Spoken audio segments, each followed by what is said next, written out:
Welcome to the Mary Mac Show, where we will be talking about your feelings, experiences, and pain following the death of a loved one.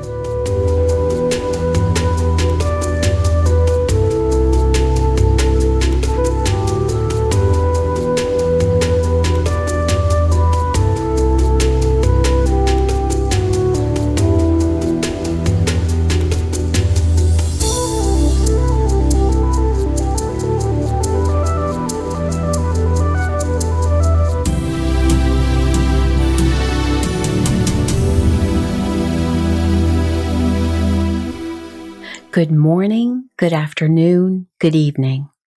Wherever you find yourself in this entire world, I welcome you. How are you doing, my friend, my warrior? I hope this day finds you well and safe. In the last number of weeks, we touched on different aspects of pet loss, mostly for adults, and today I'd like to take a little bit more time to talk about how children are affected by pet loss. For a little one, this could be their very first death that they are experiencing. It can be anything from the death of a goldfish, to a rabbit, to a pet that has lived in the house for very many years. It can also be a neighbor's pet who your child loves dearly. Each time your child would go visit their neighbor friend down the block, they would have the ability to spend time with that dog or cat or other animal, and even though the pet is not theirs, they can feel very sad that the animal has now died. And you might be perplexed as to how your child could be so involved and so affected by the death of another child's pet. But I want you to know that this is simply natural and normal.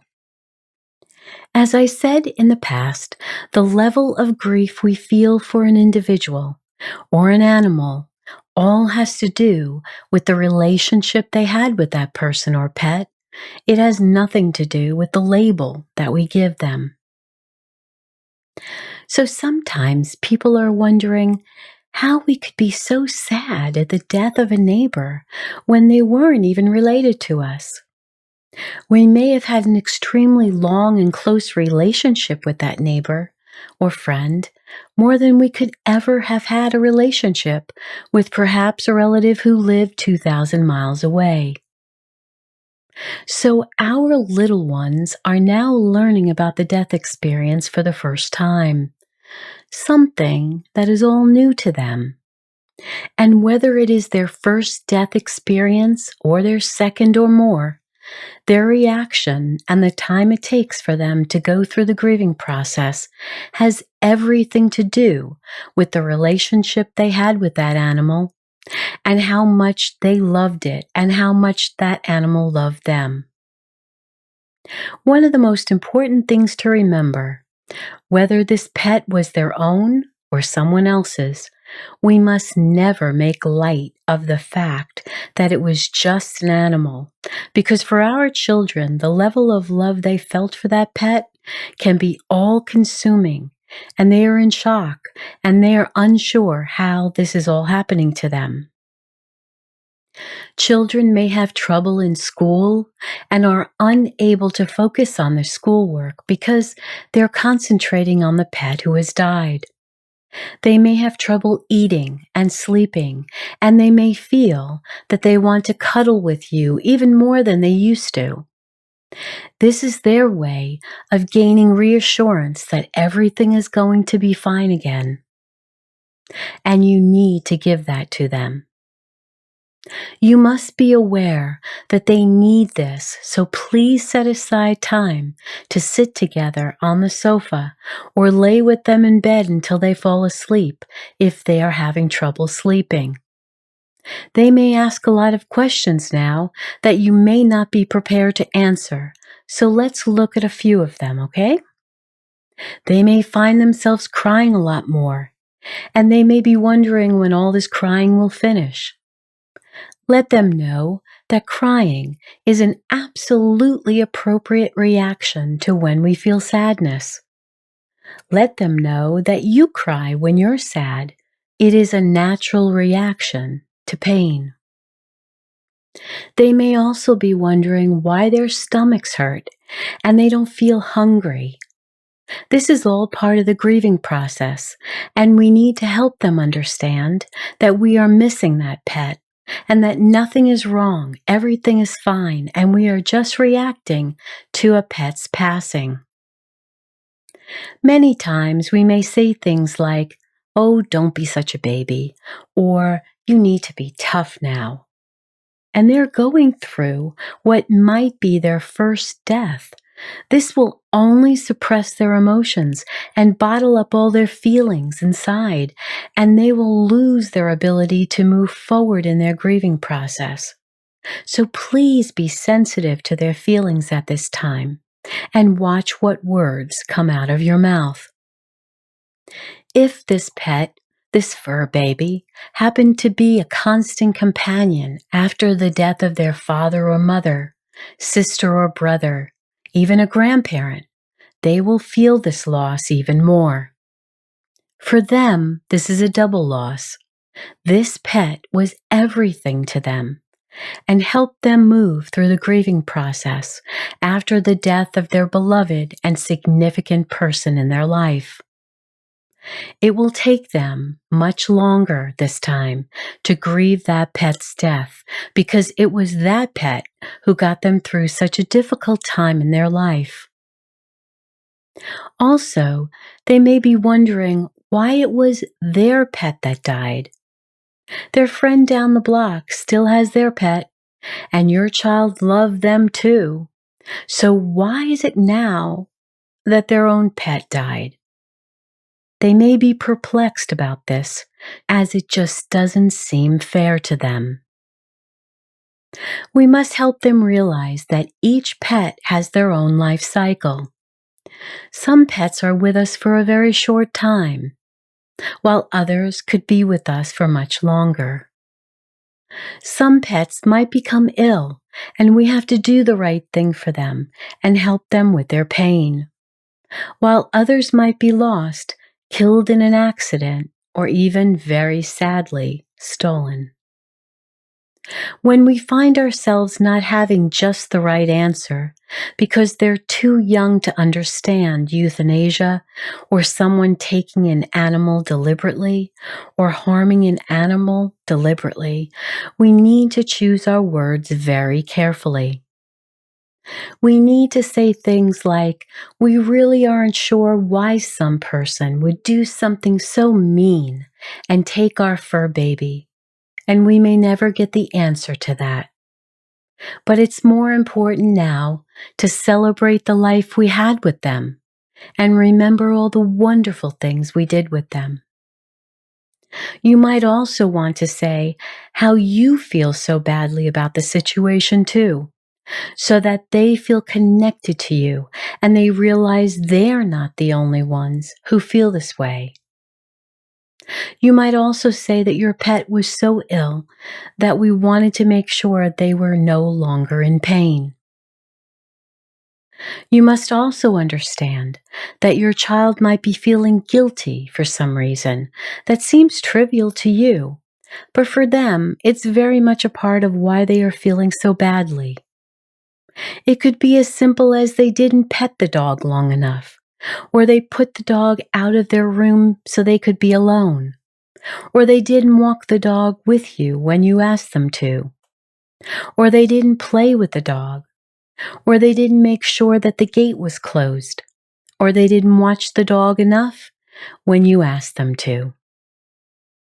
There can be so many different reasons why they feel guilty, and it will be helpful if you ask them appropriate questions to try to draw that out of them so you can deal with these emotions that they are having right now. Guilt is basically a feeling of responsibility for something that is either imagined or real.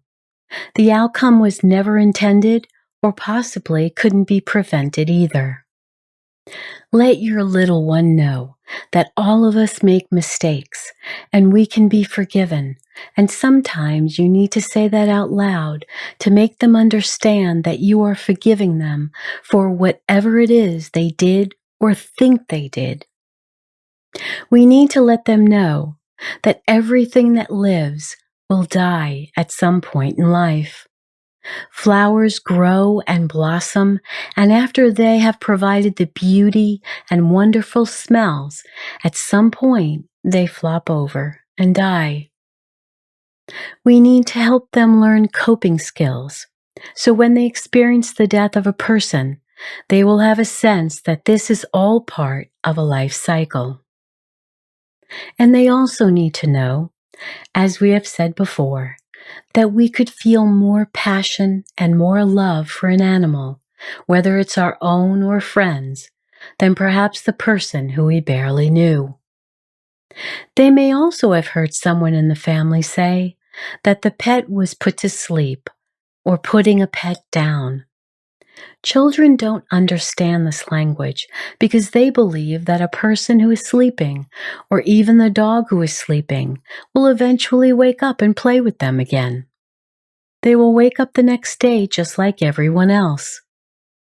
So it would be better to say that your dog was in a great deal of pain, or your dog had an accident, or was involved in an accident, and now they are no longer with you. And if you do believe, you can say that they have gone on to heaven, and they are no longer in pain. We need to remember that when we say things like our pet has gone, or is sleeping, or at peace, or rest, that this means different things to different people, and for a child, it might lead to confusion. So be careful with your words. Choose them wisely, and if you see a questioning look on your child's face, you might want to address it then or just a little later on. They may also want to know if the pet will ever come back. Children do not have a full grasp of timing when it comes to death. You may think they understand, and you may have addressed that in a conversation, and then they'll get up and go play. Hours will go by, and then you might be sitting down to dinner, and they'll ask you again when Buddy is coming home. You might answer by saying, "Buddy has died, little one, and we are so sad about it. We miss him terribly. He was such a good dog. Why don't we share some of the fun times we had with Buddy?"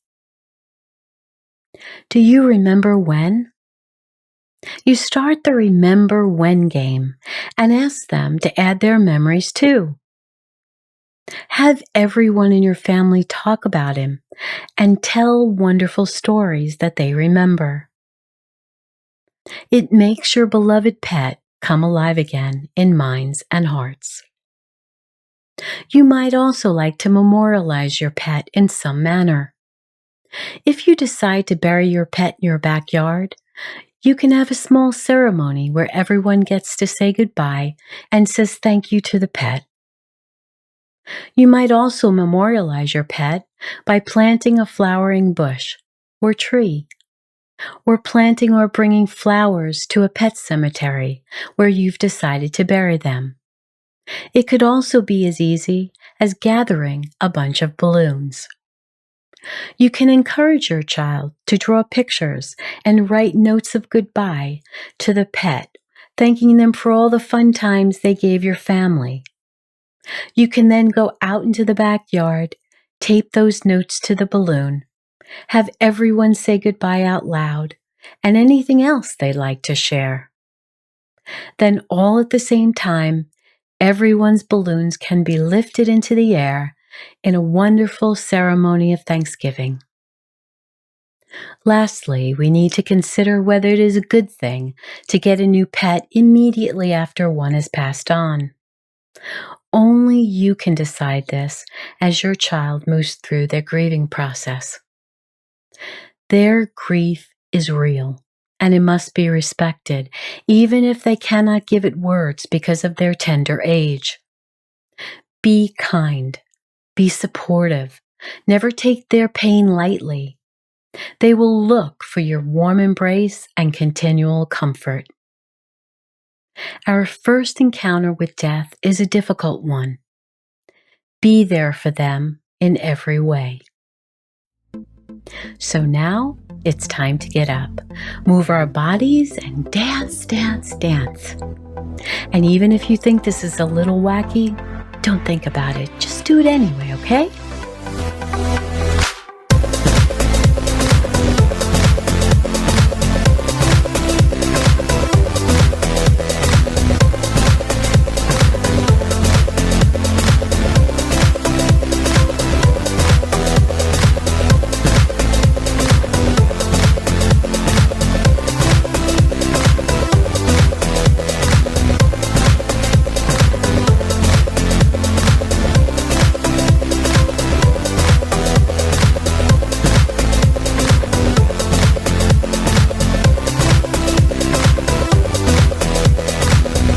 Thank you for listening in today.